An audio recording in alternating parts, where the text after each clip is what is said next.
The name's making Monaco take the mic. I'm Nancy Heslin, and welcome to Monaco Info, the podcast.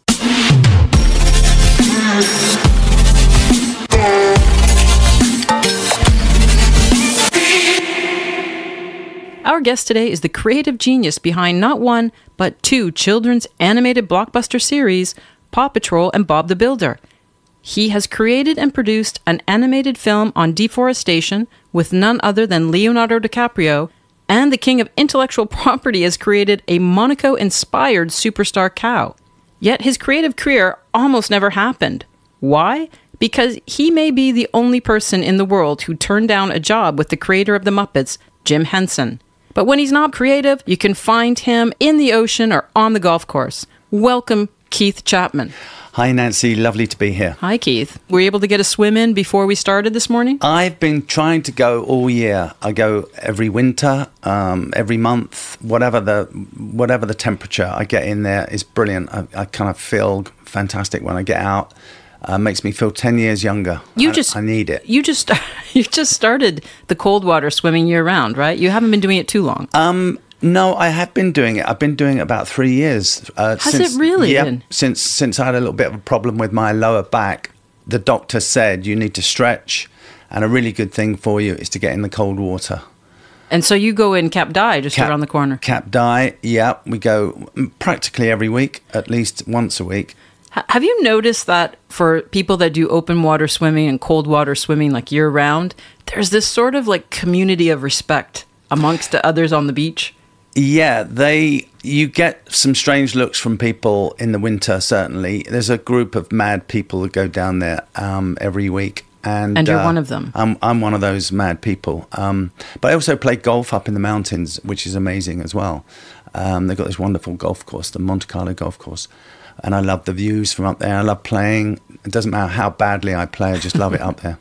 You know, I was thinking that the last time we really sat and had a discussion was just before the Monaco Grand Prix, and you were heading off to Westminster Abbey, if I'm correct. That's the same abbey where Prince William married Catherine Middleton, I believe. Yeah. Were you going for a wedding? No, we went to Sir Stirling Moss's memorial, which was amazing. Wow. I have to say, if only time I've ever been there. I've seen it on telly with everybody else, seen all the ceremonies and royal events there. But actually being inside it is incredible. So when you walk in the doors of Westminster Abbey, is it just enormous? It's enormous. It's enormous, and the architecture is spectacular, and it's just so spiritual and incredible. And you've got these amazing choirs, these singers who've got perfect voices, and it's quite sort of emotional, actually. And that was for Sir Stirling Moss's memorial, which happened earlier this year. You know, he passed away a couple of years ago, and his son actually reached out to me and Emily, my wife, to invite us along to be there with 2,000 people. So we had amazing seats sat right at the front. You sound like it's a rock concert and you got great tickets. We got great seats right next to all the speakers. Jackie Stewart gave a great speech. And that was because we worked with Stirling Moss some years ago on a children's program called Rory the Racing Car. And Sir Stirling Moss was the narrator of that show. So we worked with him on about 104 episodes. How does that happen? I mean, how does someone who is a F1 champion driver, I think he won in Monaco in 1961, how does he end up on a children's animated series? Does he have to audition like everybody else? What happens? We did have to audition him. We needed a narrator. We had a few people in mind, but he was our favorite. And, you know, he took a few takes because he was getting on a bit, but he was brilliant, and the voice is just so iconic, and he was perfect for it because the PR that we got from it was brilliant, and you can watch that. You can still see those episodes on YouTube. He had a personal interest because it was Rory the race car? Yeah, I think he had grandchildren, and he kind of wanted to do something. He was very interested in it. The whole idea of this young racing car, this rookie racing car character. It was a young boy, and he basically narrated the intro to the story and at the end of the story, you know, leading out of the story. So he kind of topped and tailed each episode and did it really well. we made him some braces. We had various merchandising lines that we had made for Rory, and one of them was a company that made braces. So we had a special pair made for Sir Sterling, which he used to wear everywhere under his suits everywhere he went in the world. So you'd see him on TV wearing these Rory the racing car drive braces, which was hilarious, and he wouldn't take them off. So that was really good PR for the show as well.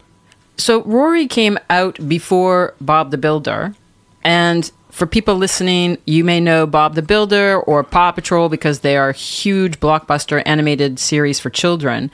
But at that time, you had really had a lucky break, is that right? That led you to opening that production company and starting with Rory.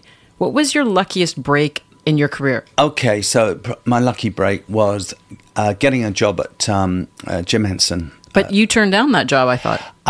Yes, so the story is that I was in advertising. There was a job advertised at Jim Henson, which seemed amazing. I went for the interview with about 120 people, I was told. You interviewed with the creator of the Muppets, Jim Henson himself? No, it was his people working for him, actually, at the London office. Okay. Jim was flitting backwards and forwards between America and the UK. But I had these interviews with the creative director and the guys there, and got offered the job, which was amazing. But exactly at the same time, I was offered a really good job in advertising to head up a studio in Covent Garden as creative director. I was quite young. So, Keith, for people that maybe don't know Covent Garden, is that prestigious in London? Covent Garden is a really good place to work in London. It's very creative and full of wonderful pubs and places to be. So that job that came up was such an amazing thing. It came with an apartment in Regent's Park as well, and a good salary.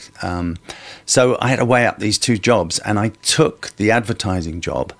But why? If I can ask why, I mean, you have, as you say, two very different directions. You have advertising, which is very commercial driven. You need to have revenue success, and then the international Henson job was still being creative. Yeah, the advertising job paid more than the Henson job. How old were you at the time, Keith? I was 20. Let me think.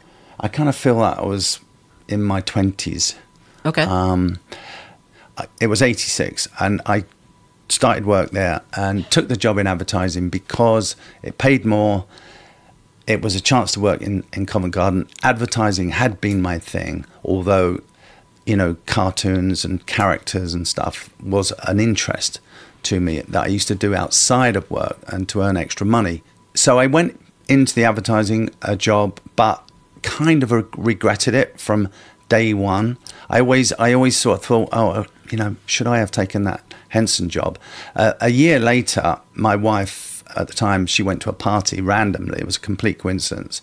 And she bumped into the creative director of the guy who had interviewed me. And recognized him, and he recognized her and said, "Oh, how's Keith doing?" She said, "Well, actually, he's gone into advertising again, but he always regretted not taking the job." And he said, "Well, actually, we didn't give the job to anybody. We couldn't find the right person. So if he wants to talk to me, get him to call me tomorrow," which I did. I went back in and saw him and got offered the job again.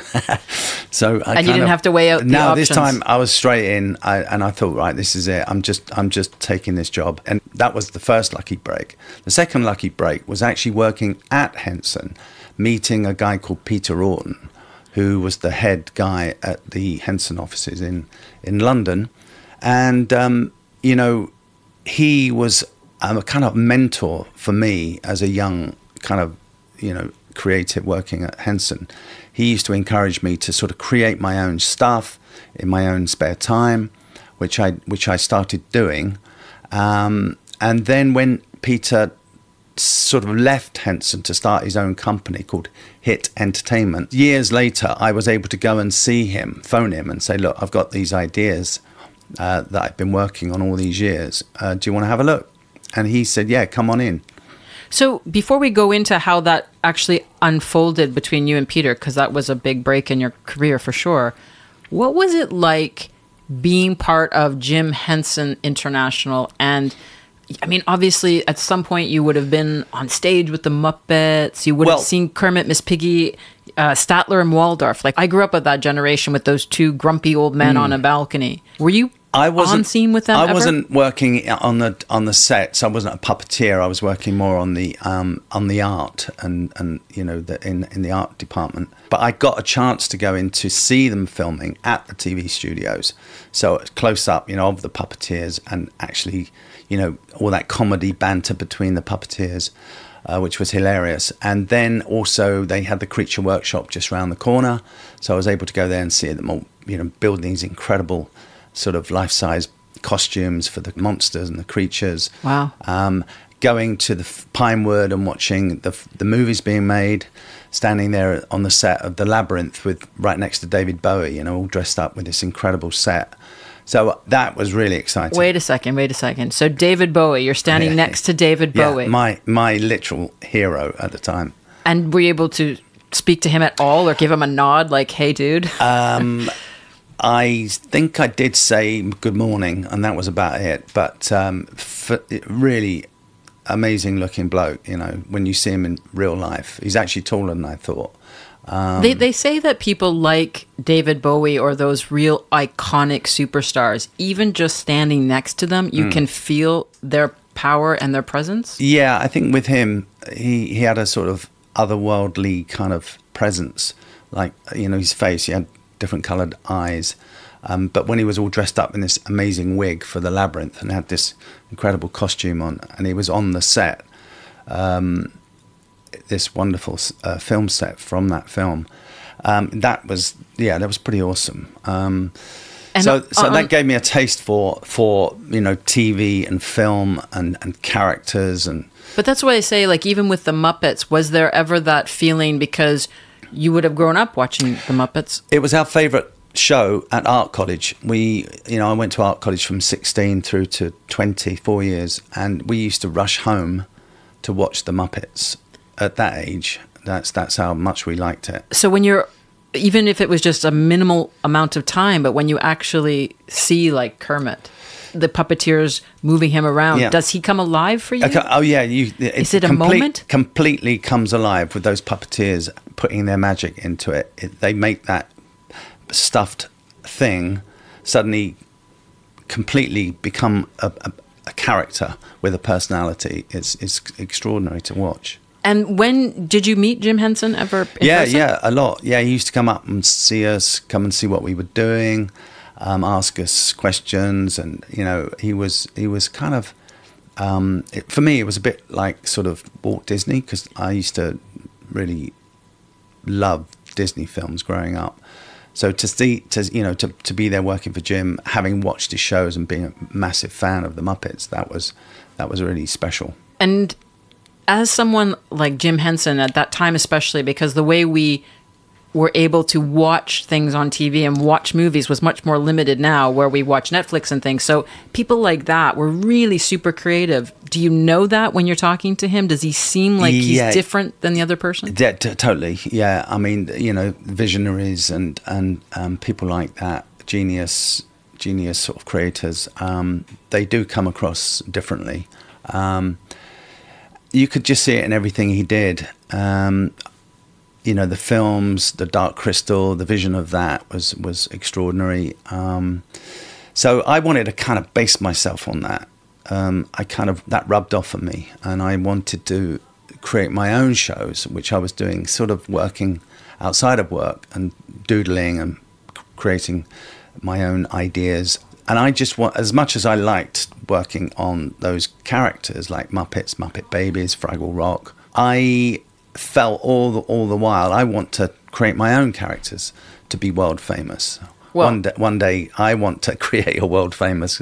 I was just going to say, are you now not that person that is the Jim Henson? Because to date, your series have generated combined sales of over $20 billion worldwide, which is more than Steven Spielberg's total box office gross revenue. That is a massive accomplishment. You are the same level, no?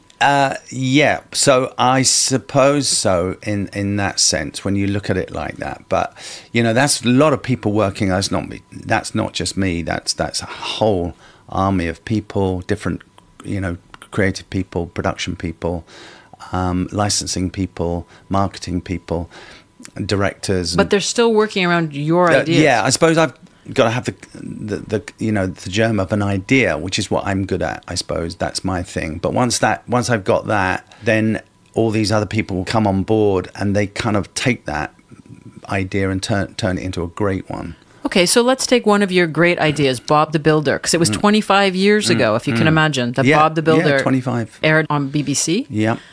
First, how does somebody come up with that idea? And then where does it go from that?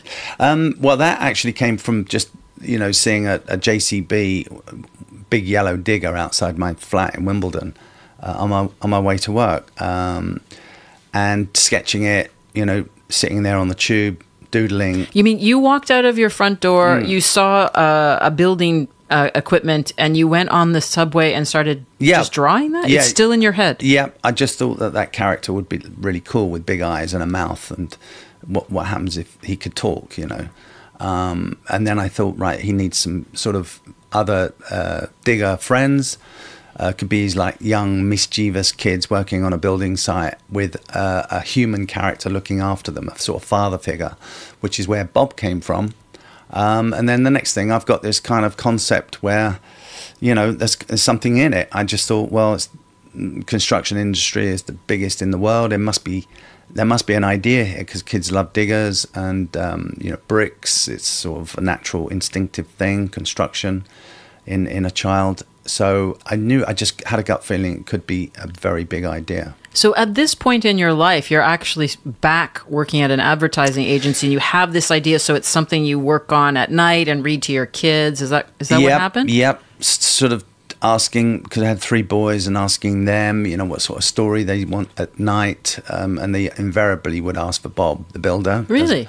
Yeah, so I had all the, I just come up with all the different ideas of stories that Bob could go on. Would they say, Dad, wait, this isn't a good idea. This isn't a good story. You should do this. They really liked it. Yeah, I mean, you can play off ideas with when you have young kids, you become a bit of an expert in kids, and you know what they like and what they don't like. So that all kind of went down into the what I call a treatment, the mini Bible that I worked up.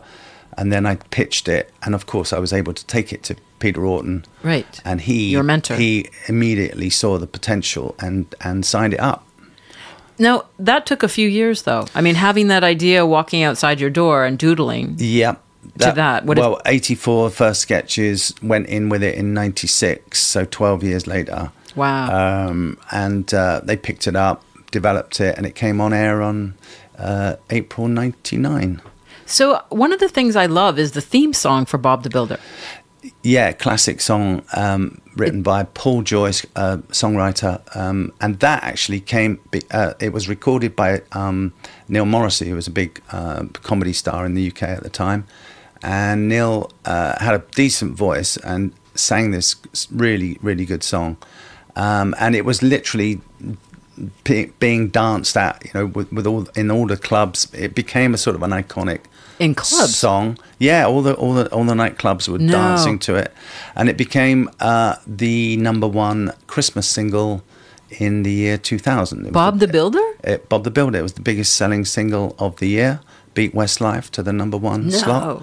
Which they it is pretty catchy, though. I mean, as a morning show, when you're listening to Bob the Builder, can we fix it? Yeah. Bob the Builder, yes, we can. It's pretty catchy. Yeah, it's very Even catchy. now, like, it still holds true. Yep. Well, he's had 3 #1s, Bob, but believe it or not. He had another one, a follow-up, Mambo #5 remix. That became #1. And also there was another one years later on Rory the Racing Car. We did this thing. Peter Kay was the star of that show.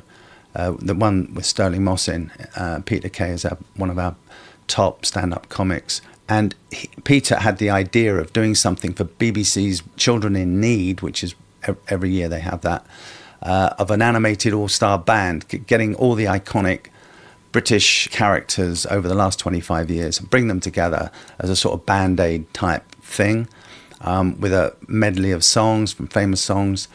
and then animate them all singing just like Band-Aid, singing to each other. Oh, that's fun. And Bob the Builder opened it up with Postman Pat singing to each other in the studio. It was hilarious. And we did all the production on that. And that was launched one year, I can't remember the year, but it raised $500,000 for charity. Oh, wow. And that became #1 as well.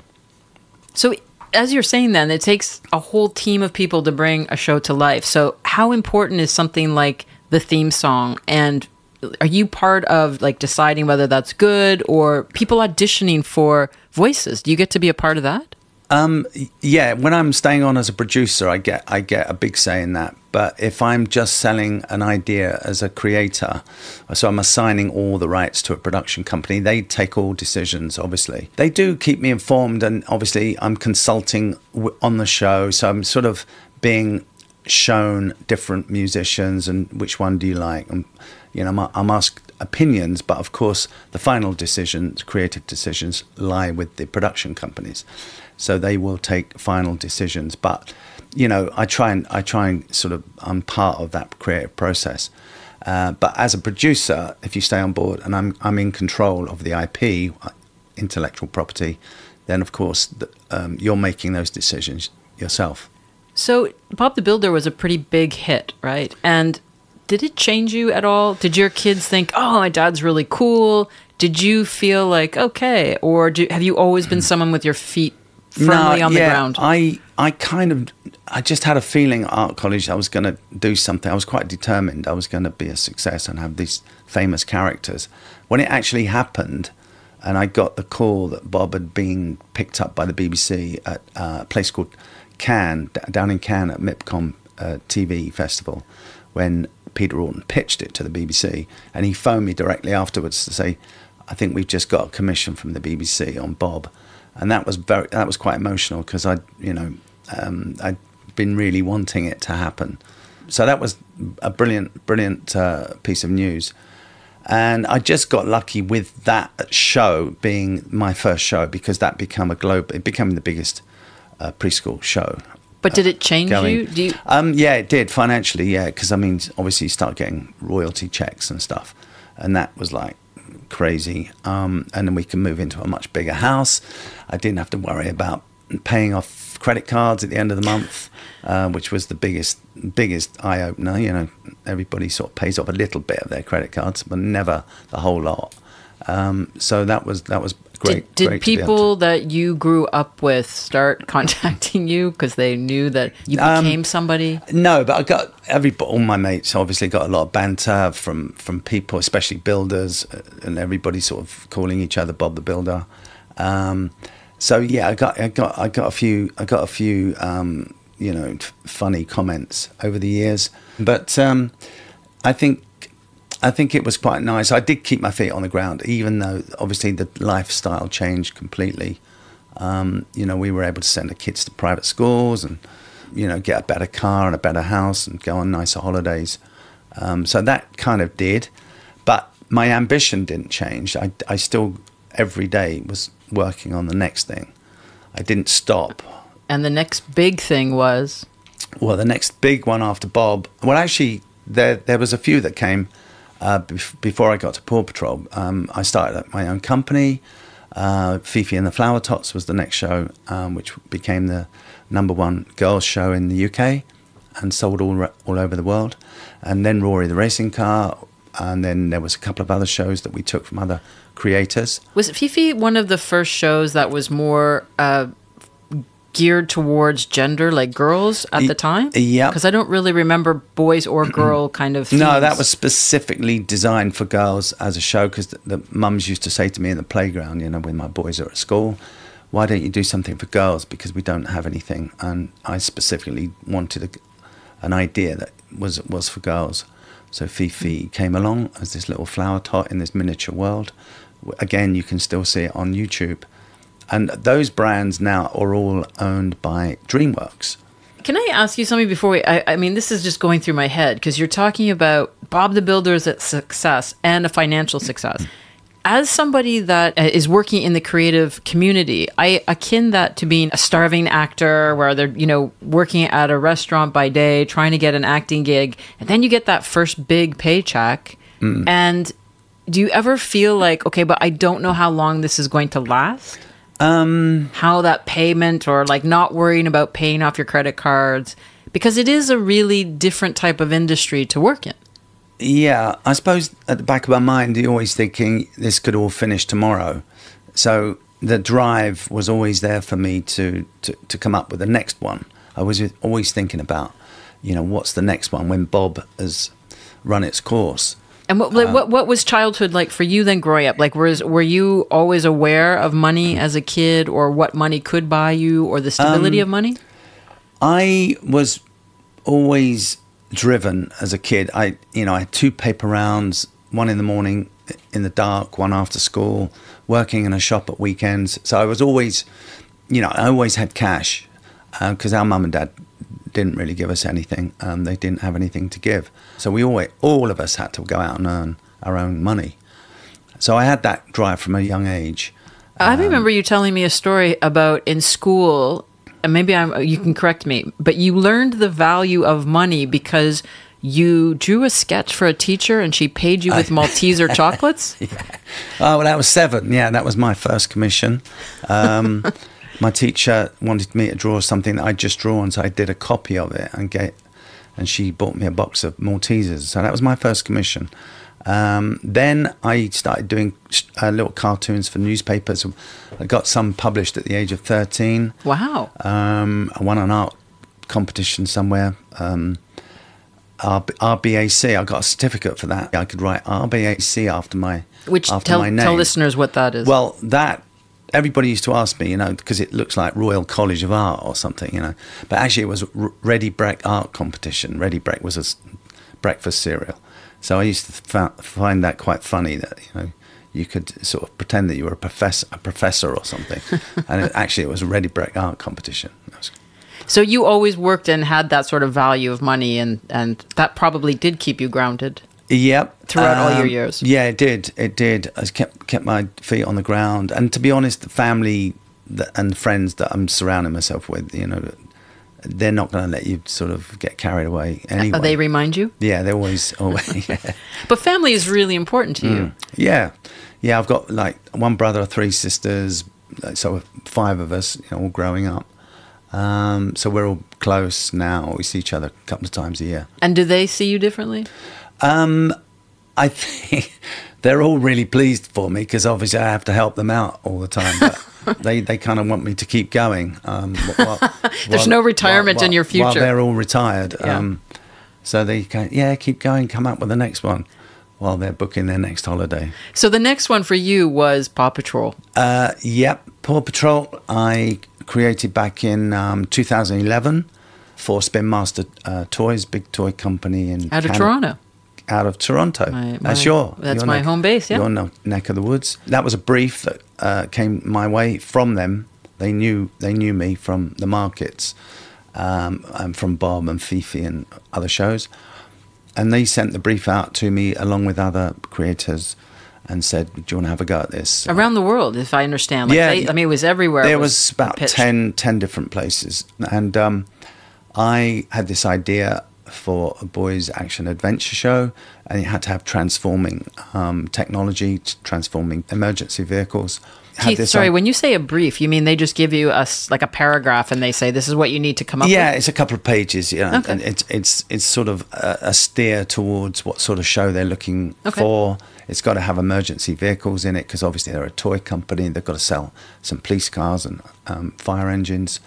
And I suppose the big idea for me, what actually won it for me, was coming up with using pups, these rescue pups that go out and rescue people, working for this young boy who just miraculously has tons of money and seems to have all this amazing technology. And doesn't go to school. Nobody asked the question, and nobody said why isn't Ryder at school? But no, we just skip that bit. But anyway, he's got all these amazing vehicles, and the pups. the other big idea was that their kennels could transform into those vehicles, and then off they go. You know, Ryder sends them off to various emergencies to help rescue people. And how successful was this show? Well, Paw Patrol has been so incredibly successful. I think it is the #1 preschool show in the world. If I can, I'll just say in 2017, Paw Patrol was the #1 licensed brand for merchandise in the U.S. This is amazing. Ahead of Star Wars, Mickey Mouse, and the NFL. Oh, wow. I mean, that's just massive achievement. Yeah, I mean, it's probably up to about $17 billion now, global sales, which is probably the biggest ever. I know that Dora the Explorer on Google got to about 14 billion. I thought that was the biggest before.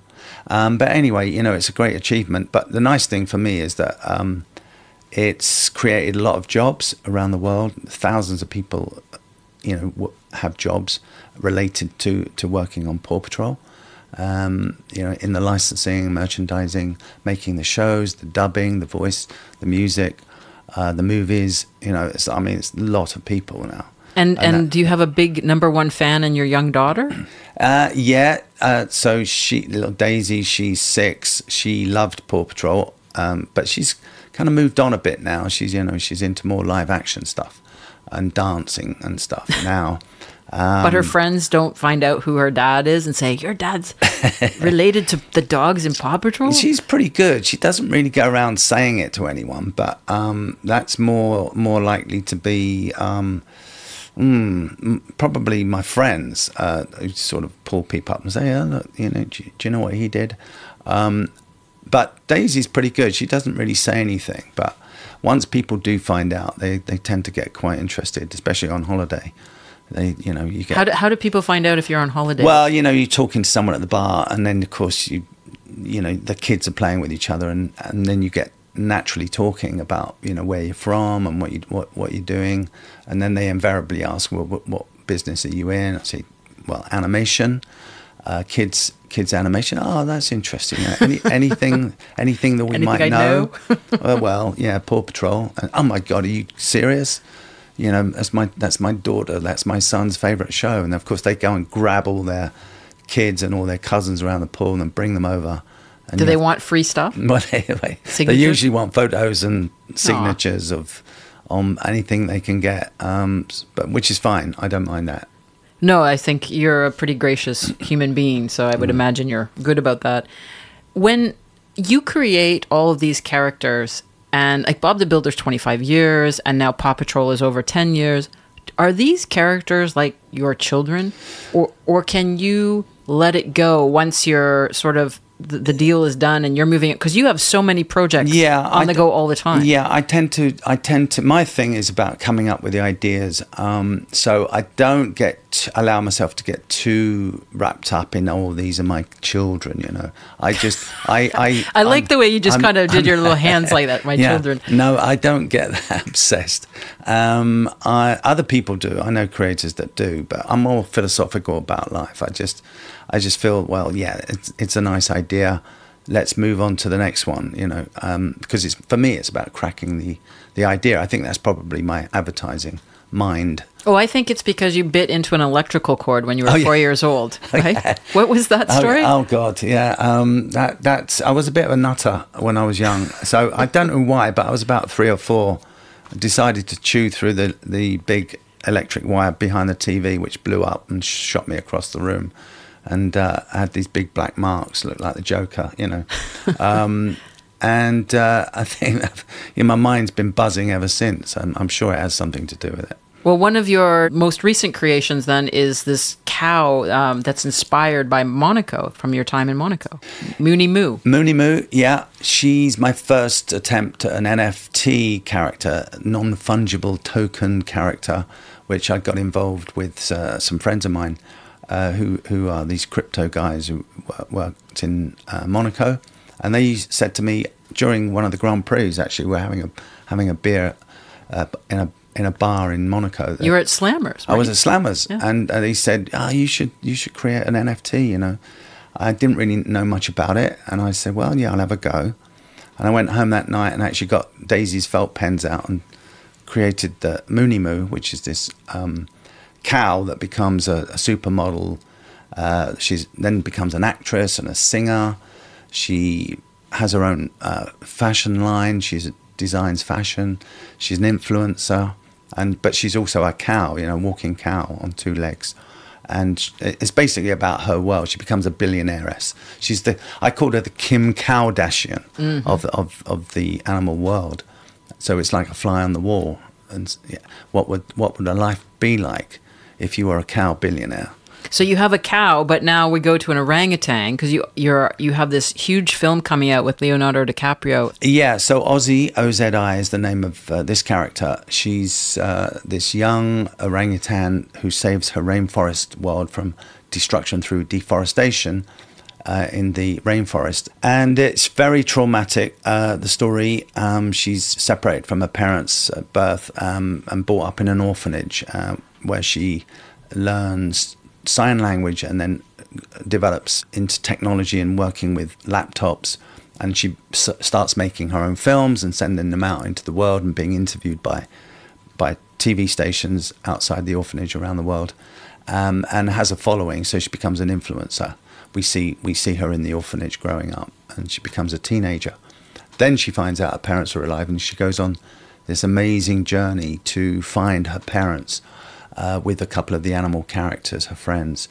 So it's very traumatic. It's got some, quite emotional scenes in it. But you've created and produced this, and it's been a long time. Yeah, that's 14 years that's taken. So it's my first animated film, independent film.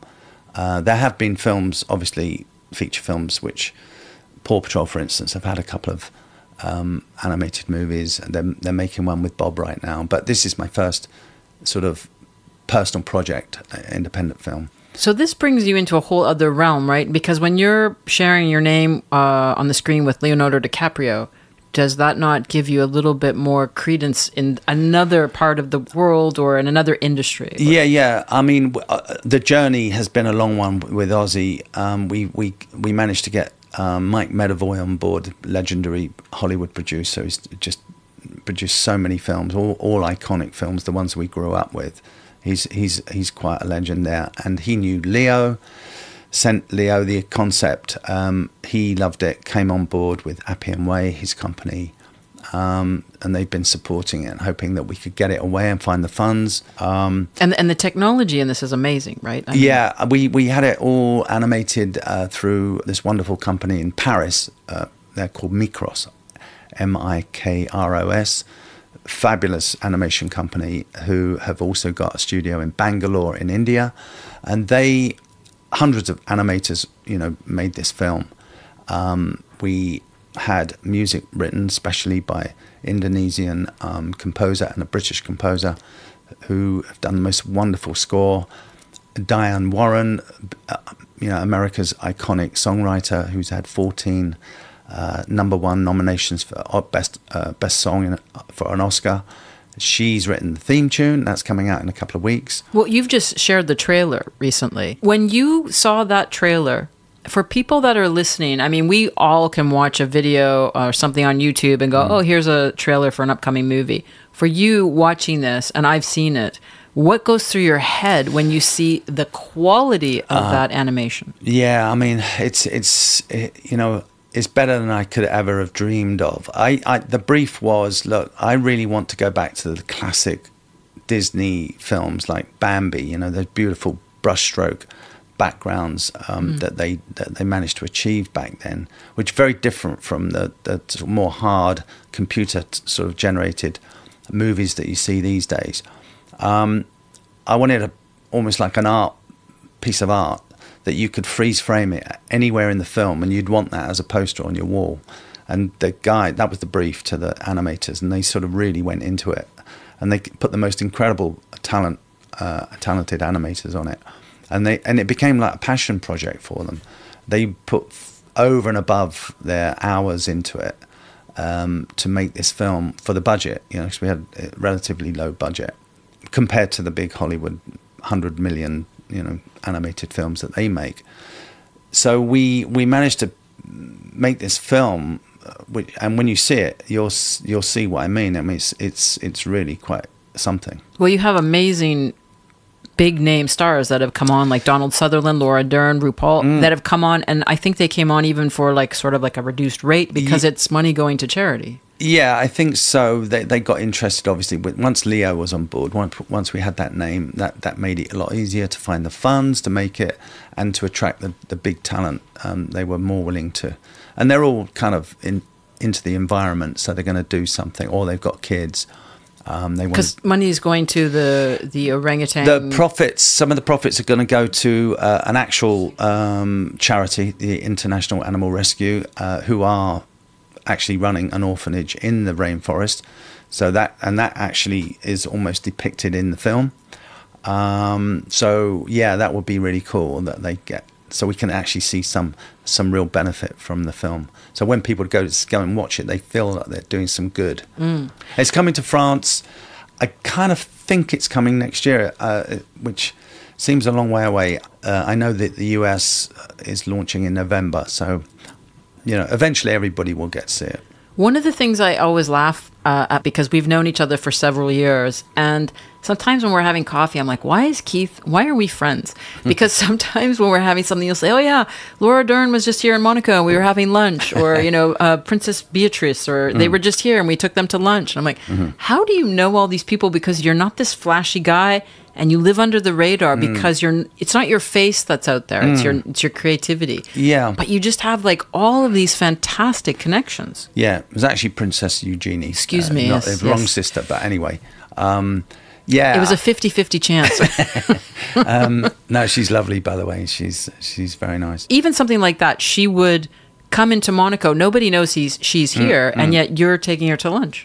Yeah. No, there's been a few occasions like that with different people, and that's really come about with the industry. It's just the industry that I'm in, especially moving from TV into movies, where you get that sort of slightly more glamorous, I suppose. You're then dealing with real Hollywood names. So that's been fascinating for me to do, and I'm getting more and more into the movie side of things as I'm going with all the projects that I'm doing. I'm still doing a lot of TV as well, in different age groups: preschool, slightly older, 6 to 10, and even prime time. But how do you find the time? Like your third book of the Wilbur Smith trilogy is coming out, right? And is this your first attempt at youth? Yes, the young adult market. That's right. Yeah, that came about with Wilbur Smith's wife Niso and his agent Kevin Conroy Scott approaching me and asking would I have a go at sort of creating a trilogy of books to try and get boys, especially teenage boys, reading again, because they're not reading enough. They're playing video games the whole time. So it was to try and get them back into books and, adventure, especially adventure reading, which Wilbur Smith is known for. Unfortunately, Wilbur passed away a few years ago, sort of during this sort of collaboration. But his name is still on the books. And then I've been teamed up with a brilliant ghostwriter, Steve Cole, British-based writer who's written many, many books. And then, taking my sort of story arc and taking that and turning them into 3 amazing books. And the third one is published on September the 12th this year. It's called Prey Zone, Prey, as in lion's prey. And it's really dark and sort of teenagers are going to love it. For you as a kid, did you have something that you would get lost in reading? Yeah, I read a lot of books growing up. Roald Dahl, especially. I loved his writing style, sense of humor, and his darkness. I like that. And obviously watching all of Disney's movies and Looney Tunes and all the cartoons, the great cartoons. Comic books, all the Marvel. I had a massive pile of all. I can't believe I got rid of them. I mean, they'd be worth a fortune now. Yeah. They're all in like cellophane I bought from the markets. They must have been, I dread to think what they would be worth now. But I got rid of them all. But that used to be my go to every Saturday, go down and buy at least 4 Marvel comics. Oh yeah, I remember that. Let me ask you something. When you brought out this book series, you were adamant that the ghostwriter have his name on the cover. Yeah, it didn't seem right that I would have my name on the cover with Wilbur Smith, but the guy that I'm working with, an equal partner, and who was doing all this amazing work, would not have his on there as well. So I sort of said, look, I'm only going to do this if you put his name on the front as well. But I think that really is an example of the type of person that you are, considering you've been in this industry a long time, and your name is very important. You could have just said, it doesn't really matter, but you always seem to bring the team along. Yeah, no, I'm always a believer in, giving credit to the right people. Everybody needs to be credited in the right way. Well, talking about credit, I'd like to ask you about AI and how AI feeds into your kind of world of creativity. Because Hollywood obviously had this big writer strike because they were talking about how that will take away jobs in the future and how that will be able to, if we use AI-generated text, we can write our own movie scripts. How do you see the role of AI with all of the things that you're doing? Is there a place, is there an advantage for it, for this technology? I see it as just a tool, another development, which is really kind of impressive, but it's still only a tool. And I've seen it recently, I've used some designers actually on some of my stuff recently, some of my preschool concepts, where they've used AI to put some imagery together to help sell the idea in as a sort of mood board, where you've not got the budget to go out and on some projects. I do have some budgets where I can get animators to sort of do a lot more detailed work, but sometimes you don't, and it's a really good tool for that. Because you can get the idea over using this stuff, and some of it is really quite impressive now.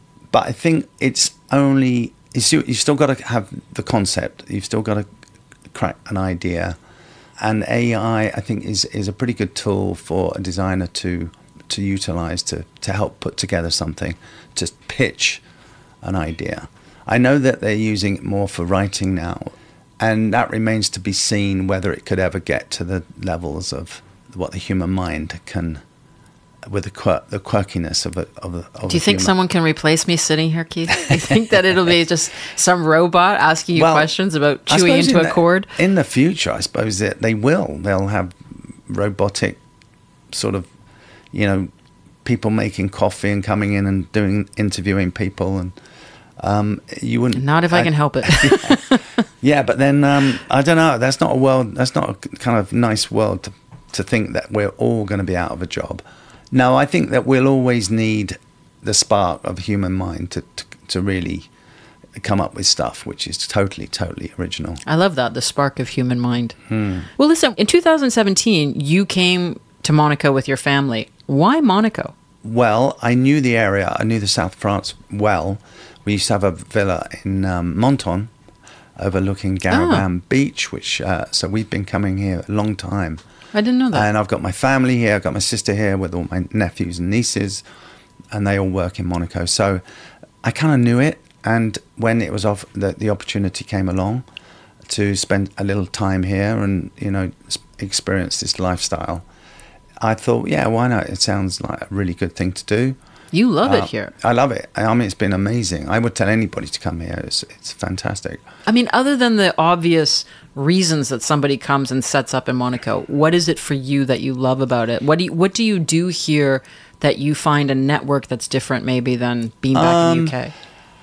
I love the people. It's always positive. It's got a really positive vibe with everybody because everybody's done well. They're all sort of bright. The very brightest people who've started their own companies and had that drive. So they are all positively minded people. I don't get any negativity at all here, which you obviously do in other places. So that's been really good.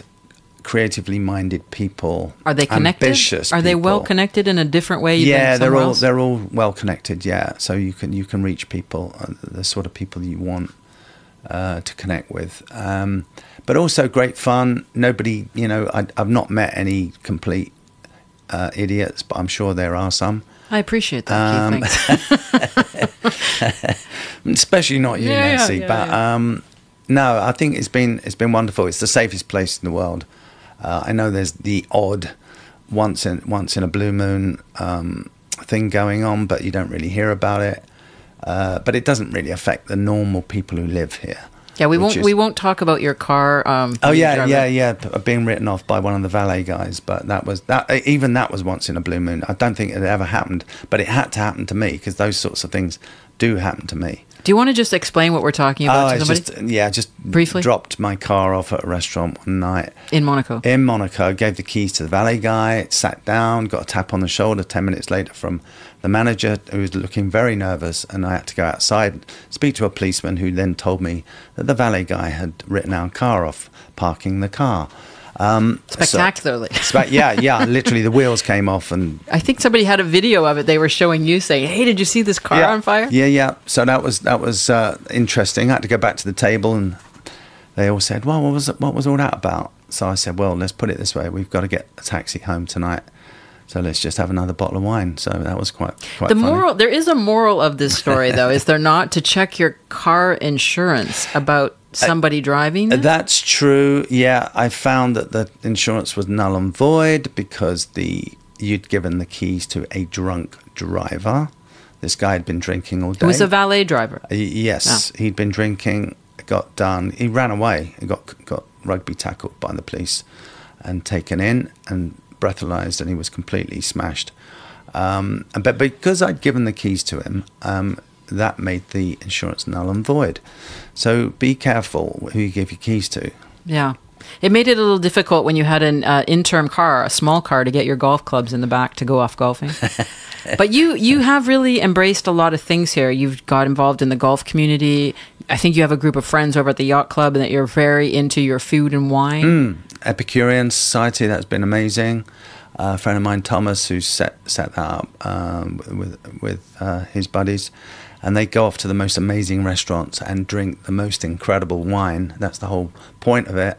So that's been wonderful doing that for the last few years. And you also you've participated in the Monaco USA Golf in St. Moritz? Yeah, been a part of that with Susan Fista, who set that up, and that's been a joy doing that. And the other one that I really wanted to point out was, and I think it's important for people to understand in Monaco especially, that there's a lot of fundraising events here, charitable events, and people get great attendance to these things, but not often do people actually support it financially. And I know that when they had the Kate Powers Foundation, one of their first launches, they were trying to generate some sponsorship for these Kate's fountains, and you and your wife Emily were one of the first families to really stand up and say, yeah, we want to get a fountain right away and support that and make a donation. And I think that's just the kind of people you are in the community. Yeah, we've done that. It was really nice to do. That was with a friend of ours, Rhonda, who runs that.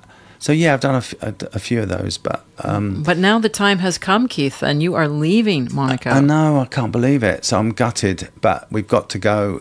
We came for a couple of years. We've been here 7. Emily wants to go back, be nearer her family. I've got my boys, they're growing up in London, so it'll be nice to spend a bit more time with them. They're having kids, so I've got some grandkids now. So perhaps it's time to go back. But I'm not looking forward to the rain and the taxes and the sewage spills going on. I'd rather be, here in this weather, a beautiful climate here, with the crystal clear sea. You miss the swimming? Are you going to swim over there? No. Have you heard? No. You don't want to be swimming in the seas out there at the moment in the UK with all those sewage. Oh, right. Spills going on. That's worse than getting stung by a jellyfish, then. Yeah, so they need to clear that up. They need to sort that out. Well, you really will miss the swimming then. I think I'm gonna miss this lifestyle, definitely. But you'll be back. Yeah, obviously I'll be coming back, visiting. We're going to keep our membership at the yacht club. We're going to be coming back to see my family, my sister and all my nephews and nieces. Well, I'm here, Keith, as well. And you're here. Golfers are still here. So yeah, I mean it's a quick flight. Yeah. So I'm not disappearing. Well, listen, thanks so much for talking to Monaco Info and sharing the story. And Monaco's going to miss you. Yeah, well, thank you, Nancy. It's been a pleasure. And yeah, I will definitely be seeing you again. Thank you, Keith Chapman.